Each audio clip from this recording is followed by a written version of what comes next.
ഞാൻ വിചാരിച്ചാലും വലിയ കമ്പനി അച്ഛാ. ഒരുപാട് പ്രൊജക്ട് ഇപ്പോൾ കമ്പനിയുടെ കീഴിൽ നടക്കുന്നുണ്ട്. കുറെയൊക്കെ സബ് കോൺട്രാക്ട് കൊടുക്കും. അതും അവർക്ക് നല്ല വിശ്വാസമുള്ളവരെ ഏൽപ്പിക്കൂ. അതങ്ങനെയല്ലേ ചെയ്യാൻ പറ്റൂ. അല്ലെങ്കിൽ അതവരുടെ റെപ്യൂട്ടേഷനെ ബാധിക്കില്ലേ? വിശ്വാസമുള്ളവരാകുമ്പോൾ ഏൽപ്പിക്കുന്ന ജോലി വൃത്തിയായും കൃത്യമായും ചെയ്തു തീർക്കുന്നുള്ളൊരു ഉറപ്പുണ്ടാവുമല്ലോ. അതെ. മോള് ചെയ്യേണ്ട ജോലിയൊക്കെ അവർ പറഞ്ഞു തന്നോ? ആ, അതെല്ലാം പറഞ്ഞു തന്നു. തുടക്കത്തില് അത്ര വലിയ ജോലിയൊന്നും ചെയ്യണ്ട.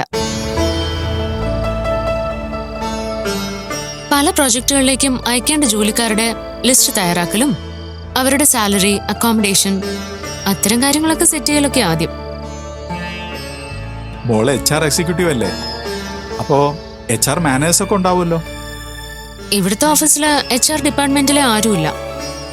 സീനിയർ HR മാനേജർ ബാംഗ്ലൂരിലെ ഓഫീസിലാണ്. ഇന്ന് തന്നെ ഫോണിൽ വിളിച്ച് സംസാരിച്ചിരുന്നു. ആളൊരു ചെന്നൈക്കാരനാ, തമിഴാ. ഇവിടുത്തെ ഓഫീസ് മെയിൻ അഡ്മിനിസ്ട്രേഷനാ. കമ്പനിയിലെ GM-ഉം MD ഒക്കെ ഇവിടുത്തെ ഓഫീസിലായിരിക്കും കൂടുതൽ സമയം ഉണ്ടാവുക. HR ഡിപ്പാർട്ട്മെന്റിലെ ഡീറ്റെയിൽസ് ഒക്കെ അവരെ അറിയിക്കുന്നതും അവര് പറയുന്നതെല്ലാം എന്റെ ഡിപ്പാർട്ട്മെന്റിലെ മാനേജറെ ഇൻഫോം ചെയ്യുന്നതും ഒക്കെ ആവും എന്റെ ജോലിയെന്നാ HR മാനേജർ പറഞ്ഞത്. പിന്നെ ഇവിടെ നിന്നുള്ള ഡിപ്പാർട്ട്മെന്റുകളുടെയും ഇന്റർവ്യൂസ് നോക്കേണ്ടി വരുമായിരിക്കും. അങ്ങനെയാണെങ്കിൽ സൂരജിന് പറ്റുന്ന ജോലി വരുമ്പോ മീരയ്ക്ക് അവനെ അപ്പോയിന്റ് ചെയ്യാൻ പറ്റില്ലേ? എനിക്ക് ആദ്യ റൗണ്ടിലെ ഫിൽറ്ററിംഗ് ജോലിയൊക്കെ തരൂ. മെയിൻ ഇന്റർവ്യൂ നടത്തുന്നത് മാനേജറോ MD-യോ ആയിരിക്കും. എന്നാലും മീരയുടെ ബ്രദറാണെന്ന് പറയുമ്പോ അവനൊരു പരിഗണനയെങ്കിലും കൊടുക്കില്ലേ? അത് പിന്നെ മീര അവിടെ ജോലിക്ക് കയറിയതല്ലേ ഉള്ളൂ ബീന.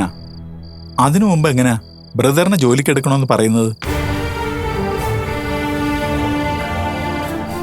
ഇത്രയും അക്കാഡമിക് ക്വാളിഫിക്കേഷൻ ഉണ്ടായിട്ടും 2 ഇന്റർവ്യൂ നടത്തി 100 കണക്കിന് ആൾക്കാരുടെ ഇടയിൽ നിന്ന് അവർ മീരയെ തിരഞ്ഞെടുത്തത്. അത് തന്നെ അവളുടെ കഴിവും ഈശ്വര അനുഗ്രഹവും ഒരുമിച്ചുണ്ടായിരുന്നതുകൊണ്ടാണ്. സൂരജിന് അവർ എന്തിന്റെ അടിസ്ഥാനത്തിൽ ജോലി കൊടുക്കും? ലോക്കലി അവർ സൂരജിനെ കുറിച്ച് അന്വേഷിച്ചാൽ എന്തായിരിക്കും അവസ്ഥ?